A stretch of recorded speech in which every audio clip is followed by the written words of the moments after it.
So this is the Dr. Amber, Dr. Mo podcast. Yes. Take 2, right? Take 2. I know. So we had a pretty good podcast with you, me, and Dr. Sam, and we're doctors. We're not technical specialists. So that's very true. I try to not egotistically use that from Star Trek. What is I don't remember the doctor's name, but he's always asking me to do stuff, and he's like, "Damn it, Bob! I'm not a plumber. I'm a doctor." Right. But we're just so much expected. But hey, glad to have you back. We're in the office here in Laguna Hills, so it's really fun to see your new space. Yeah, and I gave Dr. Amber here a little tour. So if you're in Laguna Hills, OC, hit me up. We're doing neuropathy too now, so covered by insurance, Medicare. So it's a cool little thing. But Dr. Amber and I are here to bond about peptides. That's right. Peptide bond. Yes. That's a little little pun there, little medical pun.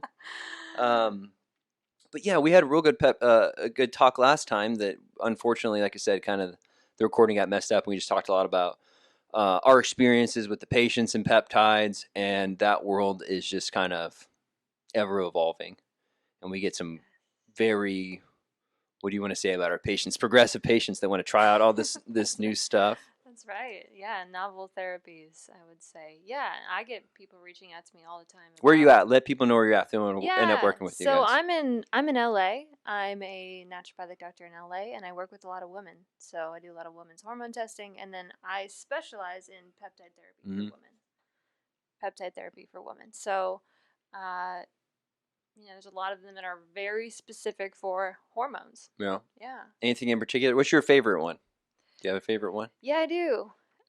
The CJC Ipamorelin combo. Yeah. I use a lot with women who are not waking up rested. They're not recovering from workouts. They're just generally not feeling well as they age. So a lot of my women going into menopause, menopausal, just the stressors of life. We were talking before the podcast.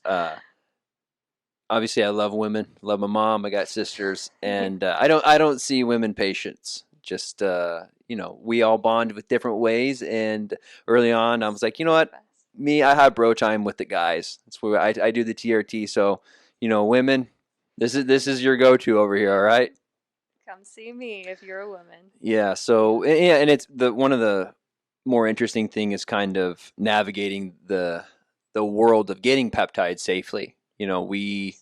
We prescribe from a compounding pharmacy, which I usually elaborate with my patients because a lot of them aren't FDA approved and a lot of things aren't FDA approved. And part of being FDA approved from my conspiratorial mind, it comes down to dollar signs.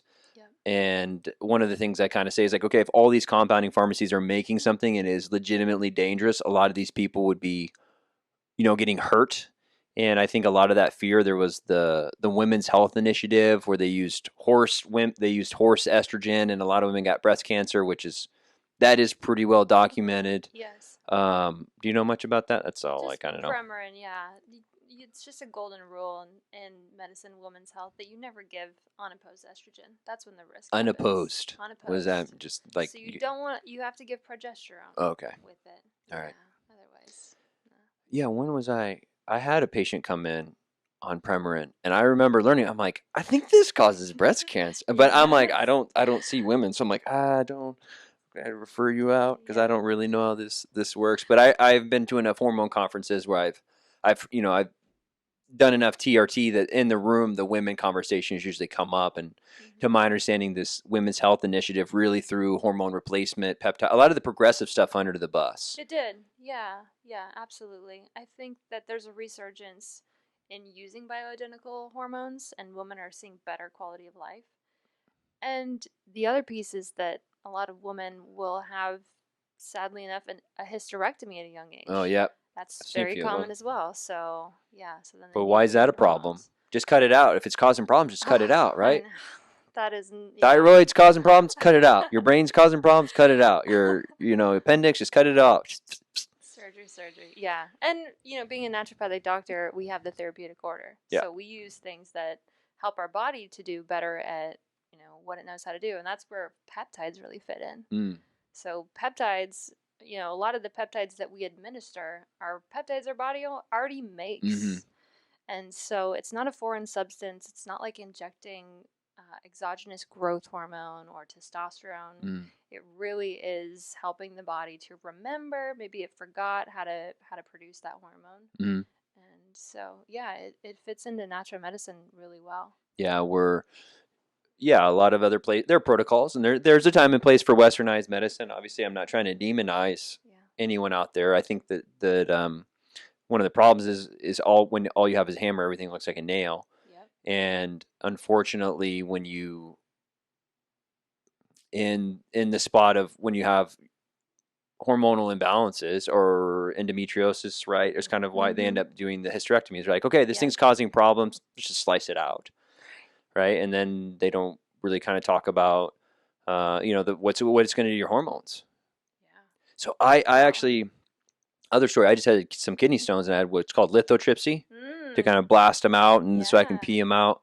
And then I looked at the research, and so usually they'll put like a stent in so you urinate it out. There's a high chance of getting erectile dysfunction from having a stent put in your ureter. My urologist, we never really talked about that. So I didn't get a stent put in, but at the end of the day, too, kind of what I'm elaborating on is that I don't think we get educated enough, like whether it's a hysterectomy or a thyroidectomy, and even on the peptide side. I think that, I can speak in confidence for both you and I that that's part of what we do is talking like, hey, these are the peptides. This is why they're safe or whatever, not safe. We were talking about SARMs, selective androgen receptor modulators. Yeah. Do you have an opinion on SARMs? I've used them in maybe one or two patients. Yeah. They're not my favorite. Yeah. I haven't. Yeah. I used it in a couple of guys and then I quit. I don't. And maybe that's like a intuitive thing as a doctor.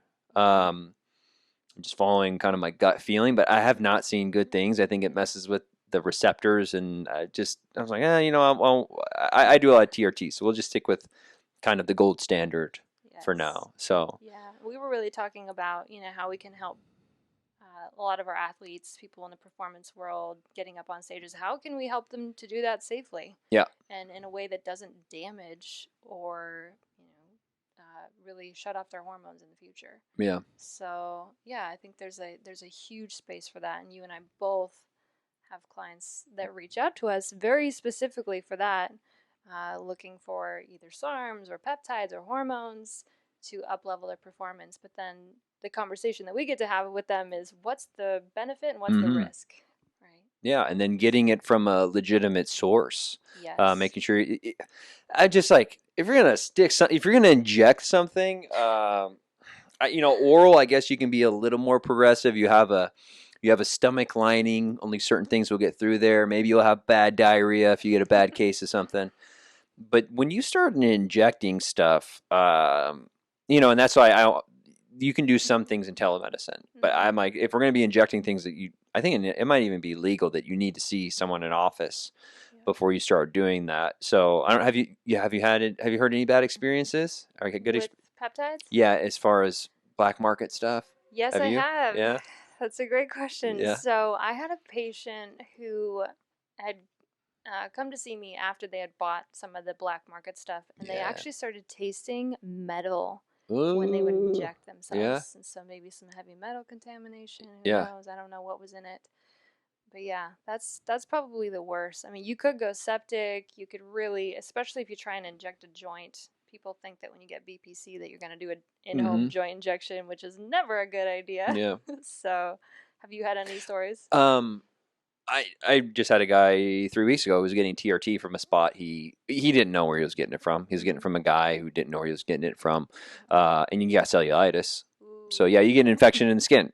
So not good. And if things get real bad, it can lead to a real bad infection. Heaven forbid it gets in your bloodstream. It can go. Yeah, you can get sepsis, which is an infection in your blood vessel, and then it goes to your brain. You can die. Yeah. Worse. Like that's 1 in 10 million. I'm not trying to hyperbole that chance of that happening, but it's still something to be considered. Yes. And one of the things too, to my understanding, China just doesn't have and India for that matter, don't have the kind of EPA regulations that we do. So a lot of times when you're synthesizing these things, When you throw them out, they can just like throw them in a river, where here we actually have some form of regulations. So that's why they're a little more expensive here. Absolutely. And a lot of times, in China, the way that their industry is set up is they have different areas for different industries. So peptides is one area. The other areas making viruses over here. Right. I think it's fine. Yeah. I'm recording on my laptop, and so I'll probably like throughout the thing. You can edit it. Yeah, that's good. So China, they have their peptide area, their virus area. They do all of the above, Wuhan. and they don't test them. I mean, they ship them overseas to America. Here you go, guinea pigs. Yeah, let's try it out on you. Send them into the 24-hour fitnesses and the LA Fitness. Where the highest demand is. Yeah. Yeah, exactly. So CJC 1295. Let's talk about that one. Ipamorelin. You said that's one of your more favorite one. What can someone expect on that? Yeah. What have you seen with people? Yeah, I'll share my experience and then what I've seen with some of my patients as well. So, wait, so you take it? I do. Oh man, so yeah, what? Surprise. Yeah. Yeah, so I do take those two peptides. What I initially noticed is deeper sleep immediately. So I was waking up before the sunrise in LA, about 6 a.m., feeling wide awake, rested, ready to go. Mentally, I felt sharper. I was just getting that deep, restorative delta wave sleep at night. We know that a lot of hormone regulation happens during deep sleep. So for men, that's amazing for testosterone. For women, that's also amazing for them if they're not synthesizing those hormones, or they're getting off of birth control, or they're, in a phase of life where their hormones are compromised or off. And what else? I noticed brain function, better workouts, just more lean muscle mass, better energy in general. I remember I was seeing patients all day at an insane day, and I was just able to fire away and keep up with that. So I've also had some patients who come to me who are tracking their deep sleep with something like the Whoop or the Oura Ring, and I've seen. What do you think about those? I actually, yeah, it's a good question. I haven't used the Whoop. Okay. So I can't comment on that one. But the Oura Ring, I think it can be helpful for people to track their deep sleep. I think this sleep is probably one of the better things to track. Yeah. I don't know. I don't know how accurate I think they are. Yeah, I don't know. Yeah. Have you looked into the research, the studies? Yeah, from what I said, I thought it was like a plus or minus like 30% off. So if it's like, oh wow, yeah, especially on most of the sleep phases. I could be wrong. That's from what I saw. Yeah. But I think that like anything, I'm a big believer, even in placebo. Yes. You wear it and you're like, I'm going to track my sleep, and I see it. And I actually saw an opposite study though, that people were giving themselves anxiety, or their mood and energy was directly affected. They're like, oh, I only got 30 minutes of deep sleep last night. Sure. I'm going to be super tired today. So it's kind of a double-edged sword, right? Yeah. So when I had an Oura Ring for a while, I stopped wearing it because I just, number one, it wasn't that, I didn't find it that comfortable. Hope there's no Oura Ring sponsors out there listening, affiliates. I didn't find it that comfortable, and I felt like my data is just weird. I tried different things like eating, not eating, fasting, and I wasn't seeing any patterns that I felt I didn't trust it that well. Sure. So, but I mean, and when I was doing it, I felt like I was getting to sleep and stuff at a certain time, which should probably help with deep sleep. But I don't know. I think it's cool that we're moving in that direction. I don't know if the technology is there yet, but I think it's still cool. We got to start somewhere. Yeah. So. Yeah, I can understand how it would set you up to believe how you would be feeling based on that result of your readiness score. Right, so there's just psychological. Oh, my readiness score is only 76. 89. Rough day. So yeah, but anyway, so I had a patient who tracked their deep sleep for many years on an Oura Ring, and they couldn't get above. It was about 30 minutes, and their serial biohacker did it all. And they saw an improvement of about 2 hours on those peptides. So, and they just generally felt better, felt like when they would train, they had better energy, lean muscle mass. I've seen an ex-pro boxer 55-year-old guy, able to lift 30 more pounds within a matter of weeks. Just saw a dramatic increase in his strength. That's always cool. So that was cool to hear. Yeah, and the other thing about CJC Ipamorelin is it helps mitochondria. Oh no. Yeah. What does that word mean? That's a big word. We could talk about that. What's Do you want to dive into that? no, I was trying to think. There's an old meme about like it just mixes up big words. I don't know, like like I can't think of the joke right now, but it's like it's like just putting a bunch of mumble jumble big words. Anyways, mitochondria is a big word. Mitochondria. Yeah. It's very big. Powerhouse of the cell. Yeah. Yeah, super important for everything. I don't know how I guess with growth hormone just cleans it up and upregulates it, or yeah, PGC-1 alpha. It just upregulates energy production in mitochondria. Well, that's I good. didn't know that. Right? Yeah. Really good. Really good. Really good.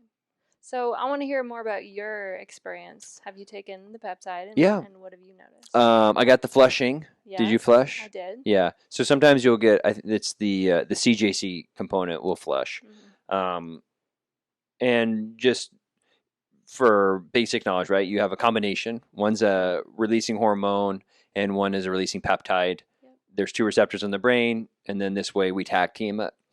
I had the flushing. I know better pumps for sure. My blood flow in the gym was really good. Yep. I noticed, brain like clarity. I definitely was like my brain was upregulated, ticking better. Mm-hmm.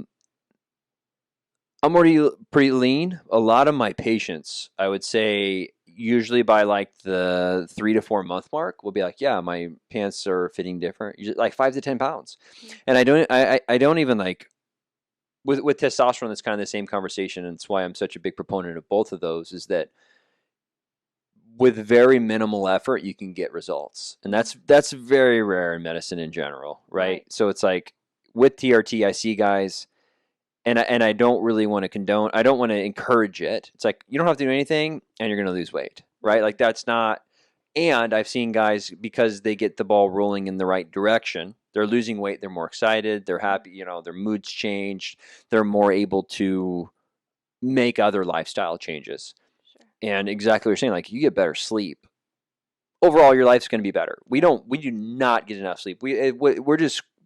Humans are crazy. We're like the only animal that like wakes up to an alarm. Like a dog. You see a dog's tired, it goes to sleep. Mm-hmm. You're tired in the middle of the day, you just go to sleep. Mm-hmm. Almost all animals do that. And we humans are like, okay, I have my like 8-hour block and I'm not tired. So then I miss 2 hours, but I still get up at the same time. It's to be honest, it's pretty asinine, in my opinion. Mm-hmm. And I don't think we know enough about, I've heard a little bit about different types of sleepers and stuff.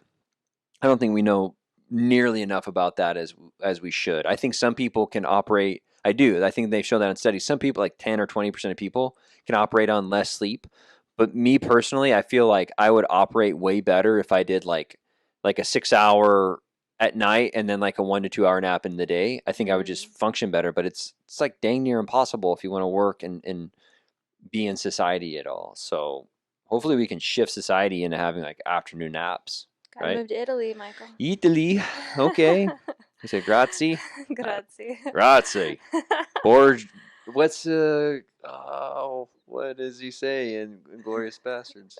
Or Borgioni or something. I can't. He has a real bad. Bonjour. Is it? Yeah. Like yeah. That. Well, he's an Italian. Brad Pitt has an Italian last name, and the German guy can speak Italian. I'm ruining the movie if you've seen it. And he's like trying to like. He can't even say his own name right. The one guy introduces him, and this is like, Bargioni or I can't remember. Someone's like sitting listening to the podcast saying the actual name. They know. But I like that. It's one of my favorite movies. I did a skit. I just overlaid like naturopathic medicine with the Inglourious Bastards. His monologue where Brad Pitt's like killing Nazis. Naturopathic medicine, holistic, integrative approach. One of my very first YouTube videos, like 3rd year of school. Really? It got about 200 views. That's still up there? It is. It's on my old channel. Go check it out. Man, go check it out, you guys. Yeah. It's funny. Anyways, peptides. But yeah, CJC Ipamorelin. A lot of my guys, I like to do TRT first with most guys, depending on, not every guy needs it. Mm-hmm. But I like to do that usually for 3 to 6 months first so they can kind of get an idea of what TRT is like. and then I stack on one of the growth hormone analogs. Usually it's the CJC Ipamorelin. I would like to use more testosterone. We were just talking about that. It's like there's problems right now. Egrifta is the pharmaceutical. There's patent problems, and in general too. One of the bigger compounding pharmacies had the FDA kind of come down on them, and they're like, "Are these peptides safe?" And the pharmacy kind of is like, "All right, we'll stay away from it." So that's been kind of problematic. But we're still doing our best. You can still get access to them. Yeah. So it just kind of depends on. Got to play the game a little bit. We were talking that. A little workaround. There's still, they're still accessible for the meantime. Yeah. So, and Egrifta, testosterone is a growth hormone releasing hormone.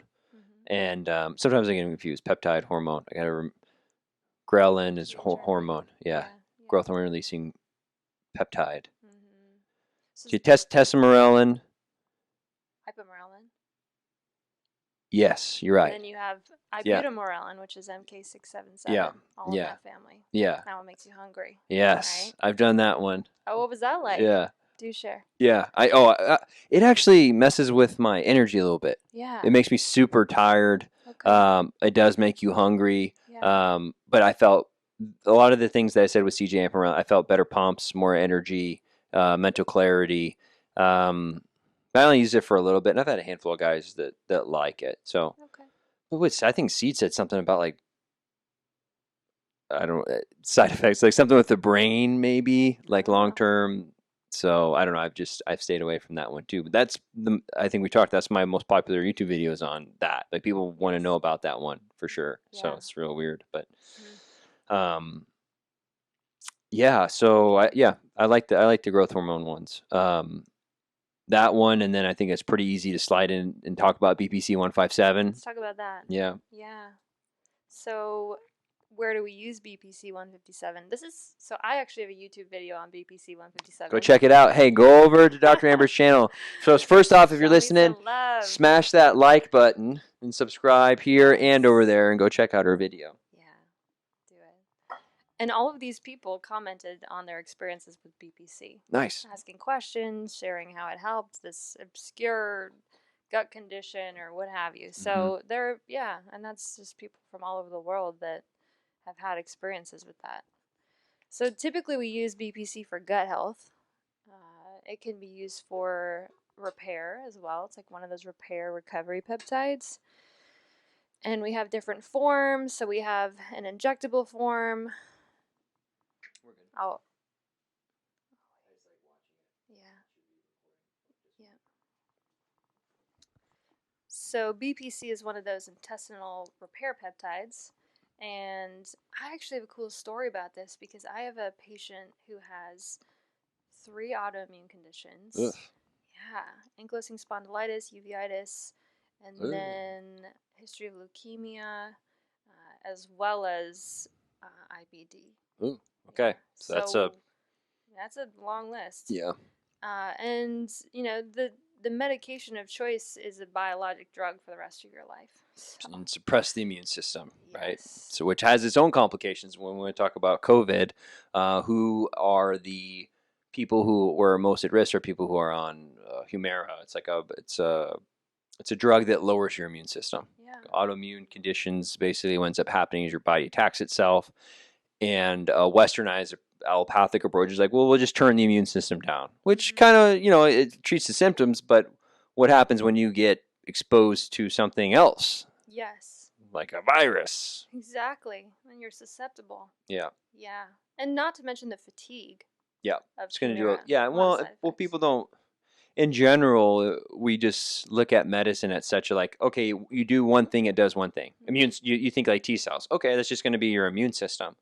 And kind of like the police, right? You think, okay, police are going to, depending on your view of police, they're going to, help or hurt crime or whatever. But then, they should be doing kind of other things too, as far as slowing traffic down or picking off dead things on this road. Or I have friends that are cops, so I can make fun of them. But, they should be serving the community in general. And so like when we think immune cells, we think, oh, they're just going to attack bad guys. But that's not true. They have other processes in the body that they can help with as far as inflammation and cell signaling and again, when we look at it from like a one and x equals x, it's like these things all do a symphony of stuff in the body, and when you start tuning or playing with them, they're going to have other effects. So Yeah. What's interesting about peptides is because they're a very different approach than a suppression from a Humira drug. We're actually helping the immune system to modulate. So we're supporting that function, which is, what we've done for eons, where we want to support the body to respond appropriately when it's confused, when it doesn't know what to do immune-wise. So, yeah, the BPC produced tremendous results along with Thymosin Alpha for this patient. They actually sent me a message. I think it was 3 days after they started the protocol, just BPC capsules and Thymosin Alpha, and said my chronic pain, my low back pain from the ankylosing spondylitis went away. Nice.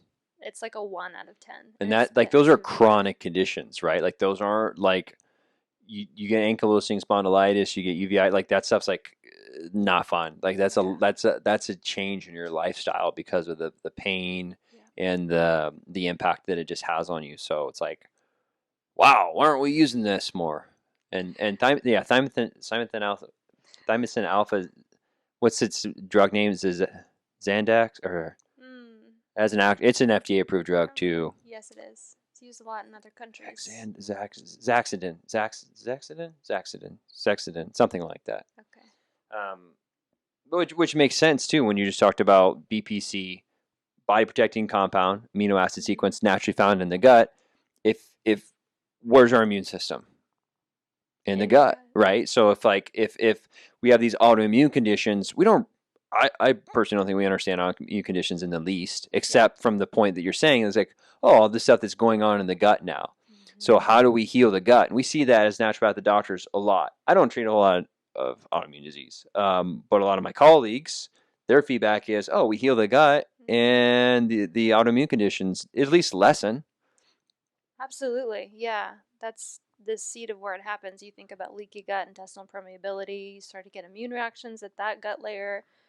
And there's, a lot of research on how that's step number 1 in the development of an autoimmune condition. Leaky gut, yeah, right like there. an antibiotic bomb or something.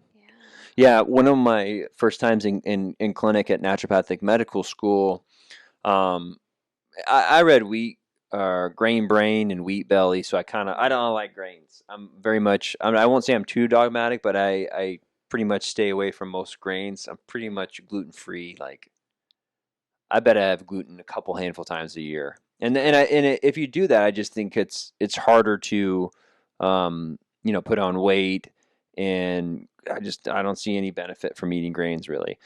But we had a patient that had high antibodies to the thyroid, like 800-900 or something really high, and we put him on a gluten-free, dairy-free diet, and guess what? Oh, they all dropped. Dramatic drop. Yeah, it's and it was cool, and that was one of a good moment in naturopathic when I'm like, man, this stuff like works, and then the woman started feeling better. So, and that could have just been maybe the gluten or dairy were messing up her gut, right? You have gut permeability, your gut lining breaks down, and you get these big proteins in your blood, and then your body goes haywire. And so BPC can come in and just like fill all that out. Yeah. So. And it's interesting. Sometimes people will use that in combination. Docs will use that with a leaky gut protocol. I think that works better than anything else. Even glutamine. There's a lot of things that we use for repairing that single cell layer of gut lining in the small intestine, but BPC, just for a lot of people, it can help. It's not 100% of people that respond. Some people are non-responders, but overall, a lot of people experience a change in gut health, and then our neurotransmitters are made in our guts. You can notice mood improvements, all sorts of things. Yeah, I didn't get very far. I kind of specialized pretty early in my naturopathic career, but I will say that a lot of the gut issues they're tough. If you got gut issues and kind of a standard ND protocol, right, like enzymes, probiotic, glutamine, some type of demulcent, aloe vera, marshmallow root, and then definitely remove whatever's irritating it. And I haven't I personally didn't see a whole lot of great results with that. Maybe some, Yeah. there's like the starve, purge, kill. There's a protocol too for intestinal, like your microbiome's kind of goofed and you kind of want to reset it or whatever. Yeah. I never saw the greatest results with any of those. And unintentionally using BPC-157 with people, I've fixed their gut on accident. Because people, I don't know if you do injection versus oral. Do you have a preference? I've used both, just depending on the situation. Okay. Yeah. I've been leaning almost always starting oral for the fact that they have shoulder issue, right? It could be some of the tendon that's going on there, but a lot of times it ends up, I think it's just straight inflammation. I think there's less side effects between doing BPC orally. You don't have to stab yourself, and not, I do needles all the time. It's not that big a deal. Yeah. And I'm like, if I can, it's almost like a test run. And I don't know how many guys that I've done that where they gave me a little pushback. Like, well, my shoulder hurts. I just want to inject it near my shoulder.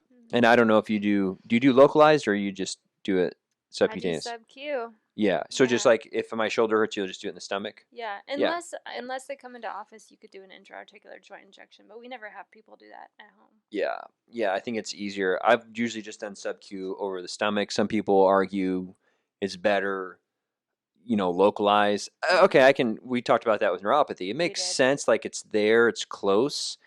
And I have had so many guys where they've done the BPC-157 and their random other stuff got better. They're like, wow, I didn't realize I had brain fog. Like my brain's working so much better, or my bowel movements are better, or whatever. And then their shoulder issues gets better slowly. Yeah. So I'd say 95% of the BPC that I've given has been oral, and it's been great. And then we'll go to injection if they need. I've had that like 2 or 3 guys, but most of them I just do oral and they seem to have great results. Improvements. So that's phenomenal. And the other piece that you just mentioned is we all have our normal of how we feel, and until you start to feel better, till the brain fog goes away or your gut issues go away, you don't remember what it feels like to feel that good. So we're just at a set point and we don't remember. So that's where peptides can be interesting, is you can notice those changes.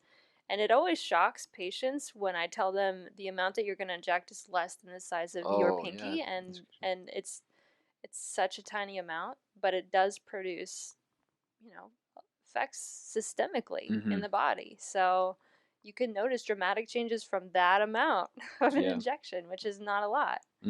So yeah, I love peptides for that reason. And the other thing about peptides that's really powerful is that you and I both get to teach patients how to do that from home. Yeah. A lot of times. So it's like putting the medicine into their hands, teaching them how to use it, and then, letting them kind of be their own doctor, like take care of themselves. This is on you, people. Yes. Right?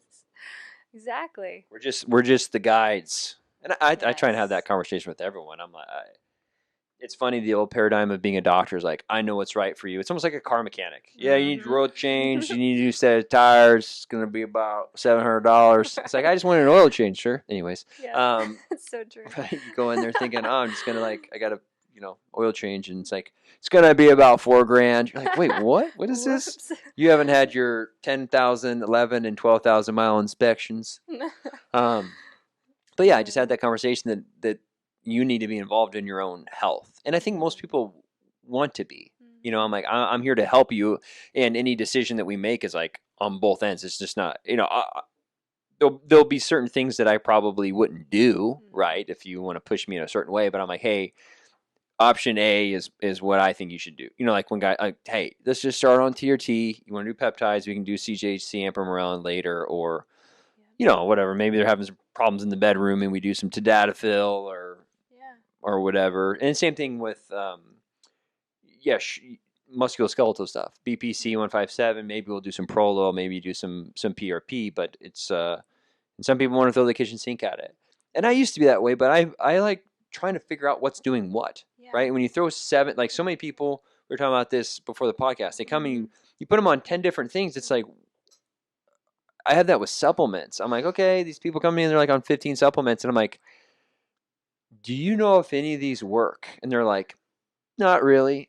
And I say get rid of them. And they actually really like me for that, but that's also kind of like not naturopathic. You know, usually if you're seeing a naturopathic doctor, you're on like 40 supplements, but we're all kind of just black sheep. Yeah, I think there is a lot of value to adding in, especially with peptides, not 3 things or 5 things at once. So stacking them, but giving enough time to feel what that peptide feels like the CJC Ipamorelin, or the Melanotan II, or one of the harder ones to get a hold of, LL37. If you have any experience with that one. No. Does it have another name? Yeah, so it's a cathelicidin. Yeah, no, I haven't used it. Okay. I actually use it on myself. So, what was it, my last year of med school, I had a gut infection. Oh, I have, yes. Antimicrobial. The police officers with their immune surveillance in the gut to get rid of any pathogens that are there. And a lot of times what's happening, you can find low secretory IgA. So essentially the immune response in the gut is subpar, and so they can't kick out the bad guy. And so you awaken just very specifically for the gut. Your body defunded the police. They did. Sorry, I'm trying to get political. What happened. Yeah. And it really is helpful. You stack on Thymosin Alpha 1 on that, and you really re-regulate the immune system again. You can add in some LDN, and that's for someone with I never got into LDN. Thymosin Alpha is one we haven't really talked about. You gonna talk about that? Yeah. What have you used Thymosin Alpha for? Yeah. So I've used it in autoimmunity, autoimmune thyroid, ankylosing spondylitis, IBD. A couple of IBD patients where that's really helpful. And the way that Thymosin Alpha works is it essentially helps, it's an immune modulator, so it helps to modulate the immune system. We have a lot of herbs that we use for that, astragalus. We have a lot of herbs that will kind of modify or help an overactive immune system to calm down. So the misconception around Thymosin Alpha is that we're like immune boosting through the ceiling and that we're going to shoot their immune system through, really high, but it really does help to kind of balance Th1, Th2 in autoimmunity. And what else? So we know that the thymus gland involutes, right, around the age of 30. So that butterfly gland where all of our T cells, our B cells, essentially our immune system, all the cells are made there. So it involutes around the age of 30. Why does autoimmunity increase so much in women at the age of 30? They have no more immune system, or their immune system goes haywire. Yeah. So that's a big theory behind it. And that's why Thymosin Alpha can be really helpful, because it's helping the body to make those immune cells again. Zadaxin. Is that right? I think that's remember. it. I think it's Zadaxin. I just know PT-141's FDA approval name. I don't know that one. Melanotan? Or was it? Velisi. Oh, see, I didn't even know that. Yeah. Sorry, it just came to me. Okay. Remember, I was struggling on it earlier. I'm like, Zadaxin. Got it. I'm pretty sure that's it. Yeah, that one was super popular. A lot of people, when the COVID hit, people were like, Thymosin Alpha. Yeah. I've not used it. Cancer, I've heard is another one, but I have not. I've used that one only like a handful of times with people. Mostly, like I used it on myself when the COVID hit. I'm like, shooting that up all the time. I did too. But I have not used that one. And I've heard some people will say kind of the same thing, overall sense of well-being with Thymosin Alpha. I don't have a lot of experience with that one though. So I've also seen patients with antibiotic toxicity. So fluoroquinolone, right? Those are the Achilles tendon rupturing, nasty antibiotics. Black box warning. Yes. Red box warning. Black box. Black box. Yeah. Black box warning. Yeah. For tendon rupture, and people will be paralyzed from that fluoroquinolone antibiotic.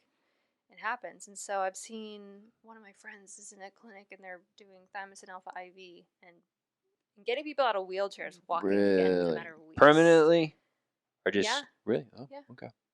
Yeah. I've heard that with some glutathione pushes. People have seen some like neurodegenerative like quakes and stuff kind of go away pretty quick. But Why would that happen? Glutathione protects the mitochondria Yeah. in the brain. Yeah. That's my thought. Yeah, I mean, in general, it's just going to clean out gunk, right? Yeah, Like it's just a major detox. detox. Yeah, it's going to help mitochondria. And then if you think about it, maybe it's, I don't know if it's heavy metal or I bet there's something to do with just the inability to replace glutathione quickly. That came out. There was a study that came out that showed one of the number one, I think the number one risk for outcome of COVID was glutathione deficiency and the inability to recycle. Yeah. Interesting. So, I mean, in that, like everything else, as we age, we break down, we degenerate. Sorry, folks, that's the game. So, obviously, we're trying to use these peptides and glutathione. I guess that's technically a peptide, right? It's 3 amino acids, or is it a protein? I don't know at that point. Cysteine. It's 3 amino acids. Yeah, we like, what are the glycine? Yeah. ECG. It's sulfurous. ECG. Yes. Right? ECG. Yeah. Yeah. Because I think it's like the same as the component in green tea. I Yeah, just glycine, cysteine, and glutamate. Glutamate. I Yeah, think. you're right. Yeah, you're think. right. That's first year biochem. Wow. Got that one out of the Pulled it out of the archives. noggin. That and Zadaxin. I'm 2 for 2. It just took me about 20 minutes. I know. I was like that in tests all the time. I'd like take a Yeah. test and I'm like, shit, I know this. And then I'm like I am one that's like good at Exactly. coming back to them. You know, Uh-huh. most people say they're not that great. Or it'll be, I know a lot of people have that where it's like 2 hours later where you're just like eating. You're like, Zadaxin. Like, damn it. I had it in there, just couldn't pull it out. Yeah. So, that's glutathione's great too. Yeah. Obviously. I mean, I don't know if we. Yeah, I have to double check. I'm trying. You talked about Melanotan II. Yeah. I never. I've used that in, again, one or two people. Okay. What's Melanotan II used for? Let's What talk do you about What do you that. see? What do you see there? Yeah. So there's these 3 peptides that are that affect what we call the melanocortin system in the brain. Yeah, there's a lot of research on that too. It's really good. So the melanocortin system governs our sleep, our libido, our melanin in our skin, all these functions. And so our appetite. So melanotan II, I like to call the tropical vacation peptide. Oh, why is that? So it boosts libido. Mm. It will tan your skin. So sunless tanning, you do not have to go into the sun to actually get tan from this Crazy. peptide. You've probably seen bodybuilders where you're like, They're on it. how do they get so tan? I know. Yeah. Sometimes I look at people in public and say, Melanotan II. Yep. that's what that is. Yeah. Yeah, the tan color. And it also, it's mildly lipolytic, so it can help break up fat tissue. People usually feel leaner like they do when they're on vacation. What else? Yeah, and it's also a mild immune modulator. So it can increase T-reg cells in autoimmunity. So the trouble that I've seen with that one is that people will keep dosing it to a point where they're really tan, but they have a general sense of well-being, and they're actually like the general sense of well-being on it, not necessarily the tan. Yeah. I've also used that one in mycotoxin exposure. Oh, mold? Mold. Oh, okay. So, which is super common. Yeah. If you live in Seattle, even places like here, mycotoxin exposure. Interesting. So people have really low in tank alpha MSH, so melanocyte stimulating hormone. And that's what that peptide, melanotan II and melanotan I, will increase that peptide. And so they generally feel better. It modulates their immune system in mycotoxic exposure. So, yeah, that's a fun one. I've noticed the general sense of well-being when I'm taking that. Immune system calms down. Yeah. I've not taken that one. I did the PT-141. Okay. And that's a snip off of melanotan, I think, right? It is. I think. Yeah. I got the nausea, and and I felt more like high. Some people love it. Some people do the PT-141 and love it. Yeah. I would be interested to try the melanotan for a variety of reasons. So. Yeah. And the PT-141 is very specific for boosting libido. Melanotan, that's more of a lesser effect, but some people melanotan will do that. I think we talked a little bit. What was I saw TaylorMade? It was KPV. Oh, do you know? Yeah, I don't know much about that one either. That's a snip off of one of them. It's also a snip off of. It impacts the melanocortin system again. It's a snip off of melanotan. But it was for. It looked like it was for gut stuff. So I don't know. Yeah. So there's multiple receptors in the melanocortin system. Mm-hmm. One of them is called MC4, melanocortin 4, and that one suppresses appetite, which is what all of those peptides do. Oh, I don't want that. I'm trying to put on size over here. I use the MK-677. Yeah. To increase your appetite. So, but the KPV, you can mix it with BPC. Have you seen that one from TaylorMade? Yeah, capsule? but Yeah. pretty right. Yeah, I don't do a lot of gut, so when I saw that, Yeah. I'm more like I just go into the pharmacies and I try to get their catalog a couple times a year to see what that's new. I'm like, oh, KPV, what's this one? What is that one? Yeah. So that's for IBD, colon cancer. They'll use that one. Okay. Specifically, you can also use it topically for acne. Oh, all right. Or psoriasis, any sort of inflammatory skin. Scars and stuff too. Yeah. All right. Well, maybe I'll put that one on the list to try too. So got to keep them all like figuring out which one's which. Those are some of the big ones. I'm trying thymosin beta. We didn't really talk about. Yeah. I haven't really used. I literally my home row is TRT, a growth hormone analog, usually CJC, Ipamorelin, and then BPC. Past that, I think. It's kind of, in my opinion, I've just seen good results with it. I've thrown PT-141 or tadalafil in there, low dose Cialis. And I hate to be protocol-ish, but I've just seen such good results with that. I haven't teetered away. Obviously, I know some of the other peptides, but I haven't played with them as much. And thymosin beta is kind of the same one. It seems like it's in between that BPC and the thymosin alpha. Like it does some immune stuff. It does some repair. So most guys, when I'm using the BPC, I've just been sticking with that. But I know people have stacked that. I don't know if you've used thymosin beta much. I don't. I have. I'll combine it with BPC if somebody broke a bone, went through surgery, post-surgery repair protocol. Okay. That's when I use it probably the most. Yeah, I've seen it for hair loss and stuff too, but I've not used it. So. Okay. The other one that I use a lot for hair is GHKCU, or a lot of my women who just, they want nice skin as they age. GHKCU. And then there's the Botox-like peptides. Oh, I don't know about these. Oh. Yeah. Yeah. Well, this get my Botox. The Botox. 31 now, so. No. It's medical Don't school. Look a day over 21. Just sucked my soul out. Yeah. So the GHKCU is one of the Botox-like peptides, and then there's Lufazol. I don't know it. And then there's Arginine. So those three together we'll use on scars. We use after PRP. We use topically at night. A lot of my, female patients who that's one of their big concerns, they'll use that. It's like a peptide night cream. Oh, I guess. Interesting. Yeah. I guess it's a step up from just your vitamin E oil and all that, huh? Right. On steroids. On peptides. It's going to be the new saying instead of on steroids. So. On peptides. Yeah, I'm trying to think what other peptides we haven't got. Success stories I love hearing. I didn't get to share one. I had one for BPC-157, which was similar to yours. I'm trying to think what condition the woman had. She came to me for when she had just back pain. Okay. And she just researched it, and she reached out to me and said, hey, I want to, kind of give this a try. And we talked about some stuff. She had like chronic constipation, brain fog, and like back pain where she had a hard time getting out of bed. Got it. She was a patient out of state, so it was hard. And I said, hey, let's just try out a bottle. And I didn't hear from her for like 4 months. And she reached out to me and was like, I was kind of skeptical. I heard, this is kind of new. Is this safe? All these different things. But she goes, my back pain was so bad.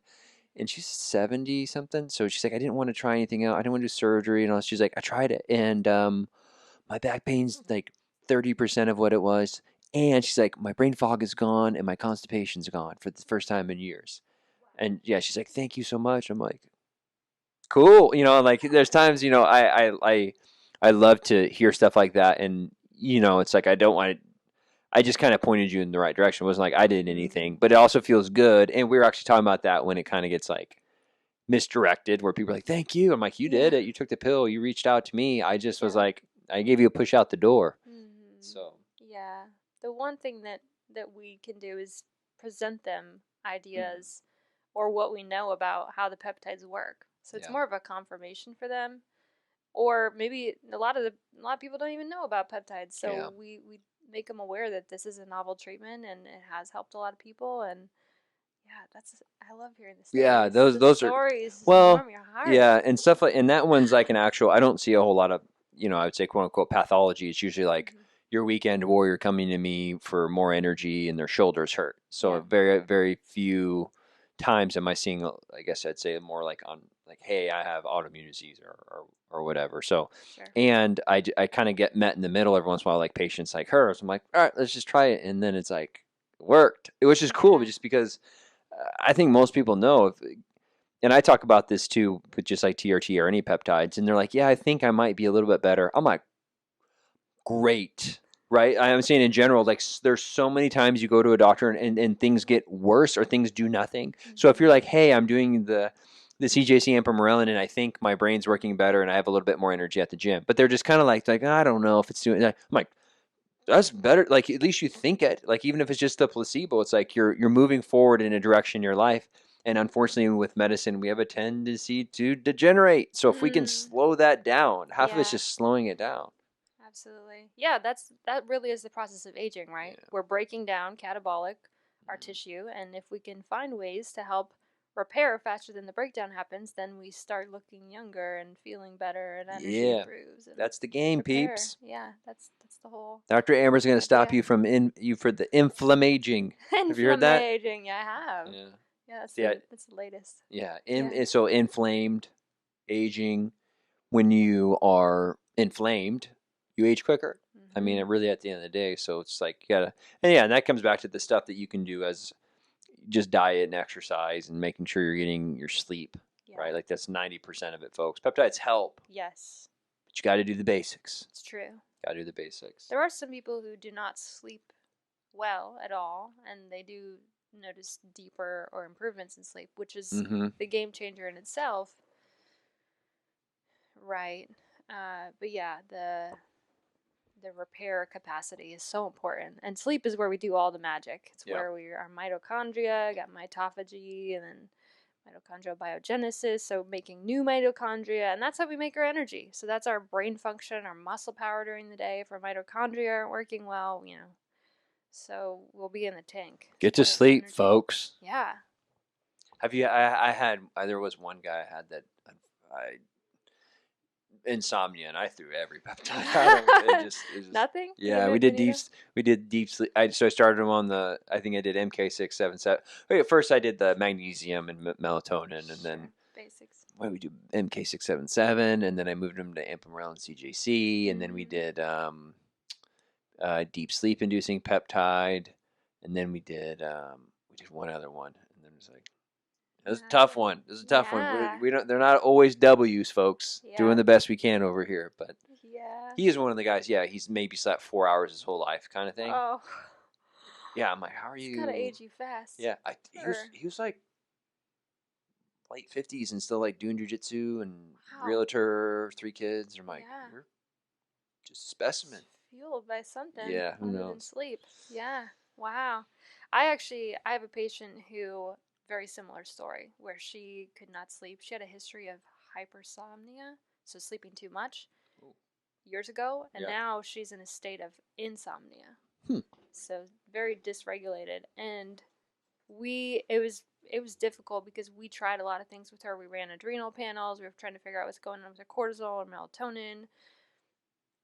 Did some naturopathic things as far as hormones. She's like perimenopausal age, so we adjusted, make sure she had enough progesterone. Oh, yeah. Because that helps with sleep. I did try progesterone with him, too. Oh, wow. Yeah. Nothing. Yeah, sorry. Dang. Yeah. Crazy. And nothing helped her. And this was months that went on. Yeah. And then we started adding in NAD patches and mitochondrial support. No way. Yeah, and she actually, her sleep improved and her energy improved. Oh. So we know that sleep's when your mitochondria repairs, and so you end up getting subpar mitochondrial function with poor sleep, insomnia, and she's noticed benefit from that more than anything else we've done. That's cool. Yeah. That's really cool. The NAD. You're using it in the patch. Why don't you tell people a little bit about the patch? Yeah. Do you use the patch ever? 3. I've used it on myself, and I've used it on like 2 or 3 patients. Yeah. Yeah. It's a good little happy. I noticed something. To be Yeah. honest, there's times I feel a little. Too much. Yeah. Some people experience too much. Do they too? Yeah, you've I've had that seen too. that. I'm the I've only seen that. the patients that I've used it on love it, and I use it, and I was like, You're just So- high energy naturally, though. I That's think probably why. that's- Yeah. So yeah, so the patch, you can get it in a 4-hour wear time or an 8-hour wear time, Mhm. and for somebody who is very naturally energized, usually an 8-hour wear time is going to be better What because is it'll be TaylorMade released. coming? Is that a 4 or an 8? I have that one. Whatever they have. TaylorMade doesn't have it, or do they? I've been getting it somewhere else. Oh, okay. Sorry. I got some in today. Oh, great. Yeah. Yeah. That stuff comes and goes. Yeah. Yeah. So the NAD. I think it's a 4. Yeah, most of them are 4. Maybe Usually I need it's to a 4-hour. Maybe I need to try an 8. You might need an 8-hour. Yeah. So it's 800 milligrams, and what they give in an IV is what, like 500 max? Yeah. Yeah. You usually want to do 100 to 2. Well, it depends. Okay. It depends. I think you can do 500. That's like they a use NAD for I think it popularized in addiction Yep. stuff, alcoholism and heroin. Mhm. 250, 300 I feel like is a pretty good Yeah. little Enough dose. to flip your stomach a little bit. Yeah. Yeah. Have you done it? Yeah. You've done NAD IV? I have. Did you get the flipping of the stomach? I did. Yeah. Yeah. Yeah, it Pretty- feels like pretty typical. what was your experience like? Yeah, just a little nauseous. You just feel kind of weird. You gotta take some deep breaths. Yeah. Yeah, mine was like it felt like it was crushing my chest. I was Oh wow. like, yeah. Have you done one sub Q? Intense. I have. Did that go okay with you? Yeah, Okay. but I didn't do a lot. I think I did about 40 milligrams max. I did. Yeah, What I did you did. do? I did 40 or no, I did less than that. I did 25 to start, and then I think I did. I didn't do a whole 1 ml, and I think it comes in 100 milligrams per ml. Maybe like 74. So like 75 milligram, and I was kind of like Ooh, that's a lot. a little bit. But and I've a couple of other good. ND friends. Sometimes I experiment on myself. I usually don't. I usually I had some ND friends that did the sub Q first. I'm surprised we didn't talk about it. Yeah, we didn't. But I asked them, and one of them was like, "Yeah, I do 100 milligrams sub Q," and I'm like, oh, "That's a little." Sabrina Solt. Okay. I talked to her at AFREM, and she was talking about. I don't remember if she did a pellet or if she did do a big dose of like sub Q NAD, and it's like you can't. There's like with NAD when you do it in an IV, you can turn it up and down. So it's like it Yes. gets too much. You're like, oh, okay, all right. Crazy. But if you inject it, there's no going like you're not gonna like pull it out. Yep. So when I did a sub Q this week earlier, and I was just I got just to the point where it started a little bit where I'm like, oh no, is this gonna be like I won't be able to turn it off because you do like 100 milligrams over an hour or two. So to sub Q it, and you would hope that it gets absorbed really slowly. You might get those side effects, and but I think like Ben Greenfield and there's been a couple other influencers that kind of like brag about how quickly they can do it. Have you seen that? Really? No, Yeah, they'll be like, haven't. yeah, I push it in like 5 minutes, and my heart just feels like it's gonna explode. Oh my gosh. Like, all right, Oh no. maybe No. maybe I'll get into the NAD speed competition at some point, but not a priority for me Not right today. now. Yeah. But the patches really don't cause that side effect. They don't cause that stomach flipping feeling that you get from an IV or even sub Q, which is why I use them, and patients can do it from home. Okay, yeah, and So, it's easy. Yeah, it's the easy, IVs are, way and their easier. IVs are a little more expensive. Definitely. Yeah. Way more expensive. Yeah. Yeah. So the patches are a more affordable way, and with NAD, we've talked a lot about mitochondria. That's my analogy, and maybe you have one too. I say if like your mitochondria is like your power plant. I say that your NAD is kind of like your trucks carrying the coal in and out. Oh, I like that right? analogy. And then as we age, your trucks are going to fall apart. You're going to get less of them. Yeah. And so you're going to have an inability to carry coal it's an electron carrier, right? So you lose NAD as you age, just like everything. That's kind of the whole podcast. Like, unfortunately, aging comes, your hormones drop, your NAD drops, your Thymosin Alpha drops, your immune system drops. So we do our best to live a long, happy life and decrease that aging process. So and it's more life in your years, not the other way around. More life in your years than years in your life. I love it. Yeah, I love it. Yeah, NAD's cool. NAD. We kind of hit on a lot of the really cool biohacking peptides. I'm trying to think if there's What's any that other one supplements or anything. So I have an NAD analogy. what's I that? can Yeah, share. give it. Yeah, Yeah. it's actually fairly similar. So I live in LA, and we have a power plant in LA, Mm-hmm. and essentially, the mitochondria is the powerhouse of the cell. And so, what happens? Say tomorrow morning at 10 a.m., the power goes out. Our power plants quit entirely. The entire city of LA shuts down. Is this a horror story or is this down. analogy? I know, right? It could be both. It could be either. The city shuts down. Nobody can charge anything. No Wi-Fi because all of the Wi-Fi boxes plug into the electricity. Mm-hmm. Computers, can't run your dishwasher, all of that. So that's essentially what happens in the cell when, and it's not that dramatic. Usually it's a slow progression change of decrease in that powerhouse. This is a dramatic example of if you just wipe out your mitochondria, that's what would happen. But yeah, they fuel everything, and they protect us from aging because they're damaged by oxidative stress, right? So that's what's oxidative stress? Talk about that. What causes oxidative stress? Not enough sleep, dietary pieces, so a lot of inflammatory foods, poor blood sugar regulation. Dr. Amber, there seems to be a pattern here. There does. Going full circle. Yeah. So really looking at what are the things that we can add in that help the body to cope with the stressors that we can't avoid.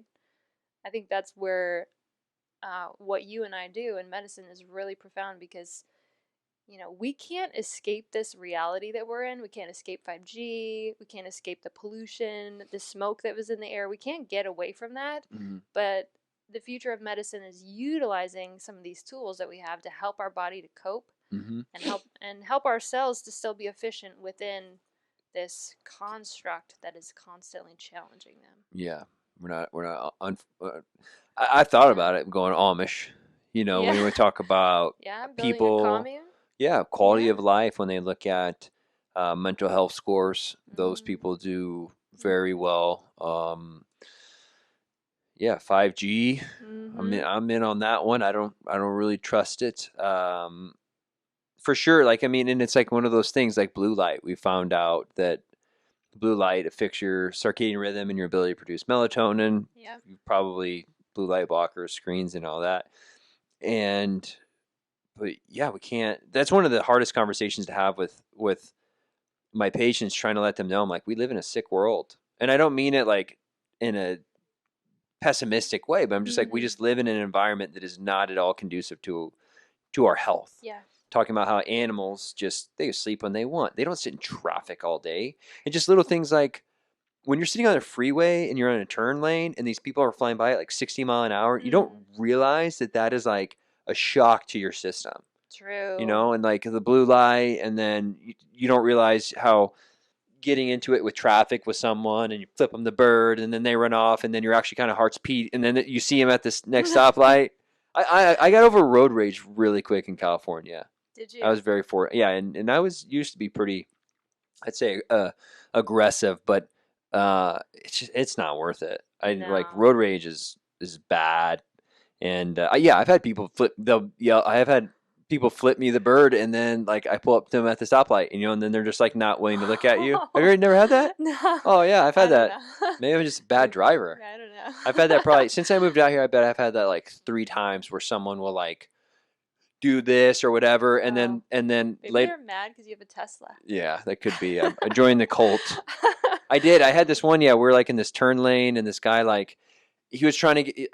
It was just one of those things where he was like 3 lanes over, and then the turn lane was I was in it, and you had to get over 3 because the highway split. I can't remember. It's over here on the 405, and I was just doing like 70. Like I was just cruising along, and then he was trying to swing over, and he tried speeding up over, and then he got cut. I didn't like mean to. I was like, I didn't know what to do. I'm like in this like I'd slow down, and then he'd speed up, and then I'm like trying to let you in, bro. And but we ended up meeting. So he went right at this plane, and then it ended up in the same spot. So I don't know why he was so pissed off about it, and he flipped me off or whatever, and then he flipped me off twice so he flipped me off, and then we drive down. And then I'm in the It's funny because I can take the carpool. It might Oh, even been like really? 3. Yeah. So if you have an EV, Tesla, yeah. so we end up meeting up again, and then he sees me again and like flips me off and drives out in front of me, and then like tries to cut me off. I just got in the EV lane because he can't, and then I just like Yeah. drove right by him, and then he gave me a real slow like bird again. Oh, wow. And then I saw him like 5 minutes later, just kind of, and I'm like, did it affect me? I think any human that affects you a little bit, but I was just like, bro, let it go. Like, you're gonna just like chase me down for like 5, and like, what are you literally gonna? We're gonna stop at a stop sign and fight? Is that you're not? Yeah. Have to like. That's one of the things with like internet trolls. It's just, you're not gonna do anything, and it's you're hiding behind a screen or you're hiding behind a car. And at the end of the day, there's the saying about like angers is like holding on to hot coals and expecting it to hurt someone else. So I was kind of smirking the whole time. Like I wasn't trying to be an ass, but I'm just like, bro, you're just like tangling yourself up. Yeah. And Mojo but that stuff, it destroys your health. And then you have you have those, just circling back, you have those relationships at work. You might not be in a job you don't like, frustrated with your boss or the job or your family and relationships. And I don't know how many guys have come to me that have to like pick because they have no energy. Like, well, I need. So it's like decision fatigue. Yeah, like, pretty much. Yeah, like Mark Zuckerberg, where he has, he wears the same shirt every day. He probably has like 50 or 100 of them in his closet. They're all white, but there's that idea around the more decisions that you have to make every day, how you have less energy for the things that matter to you, like your family or workouts or your health, and putting time into that. So yeah, I think that there's a huge piece even around driving in a car. Yeah. In LA, we're just talking about traffic. Yeah. I mean, you're making 100 decisions every minute on where to move, who's behind you, and you think about what that does to fatigue the nervous system. We're just constantly overstimulated. So yeah, that's so you had said something about social media too, and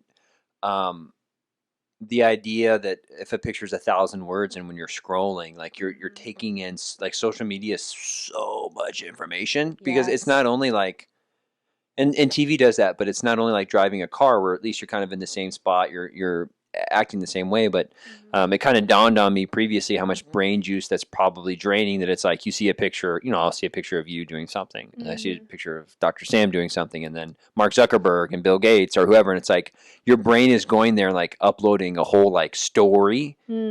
So I think that I've been trying to decrease my social media usage, and that Social Dilemma movie came out, which I don't trust it. If it's not on Netflix, I don't trust it. I'm just sorry. I haven't even heard about that one, actually. Yeah, I think it came out a week or 2 ago, and they're ripping on social media, which you think, oh, a good thing. And then but then they were like trying to off-put conspiracy theories, and Got it. Yeah, so there's always a hidden agenda. It's kind of like Game Changers. Yeah. It's like, okay, yeah, there's some good stuff there, and it's like, meat will give you erectile dysfunction. I'm like, where's the data on that? Did you see Game Changers? No, but I've heard a lot about it. It's a waste of time. Yeah. Anyways. Yes. We'll wrap up. This was great. Thanks for having me on. Super happy to have you here. We'll do it again. This is take 2 because, again, technical difficulties. We actually I'll end up cutting it out, but we had to retake. Something else happened. Who even knows? The electrical gods, or the deep state is trying to ruin it. They don't want to know about peptides. They don't. They want to know about peptides. But if you're in LA, you guys need to go see Dr. Amber and get optimized. How can they find you? Yeah, so they can find me on Instagram, speaking of social media, Dr. Amber ND, so doctor spelled out DOCTOR, Amber ND, and then they can go to my website so they can book an appointment, find out a lot about peptides there. And that's drambernd.com. What about your YouTube? Oh, and I have a YouTube channel. Yeah. So that's just search for my name, Dr. Amber Krogsrud ND. I'll end up putting your stuff in the comments below. So just if you're on YouTube, scroll down. iTunes. Sorry, folks, you're gonna have to do a little bit of work there. Yeah. But yeah, you're into peptides. You've used some. Leave a comment. Let us know what you think about them. If you've had good experiences, bad experiences. And if any of your friends are into it, just give them the share. And until next time, God bless everyone. Take care, all right? Peace out. Peace out.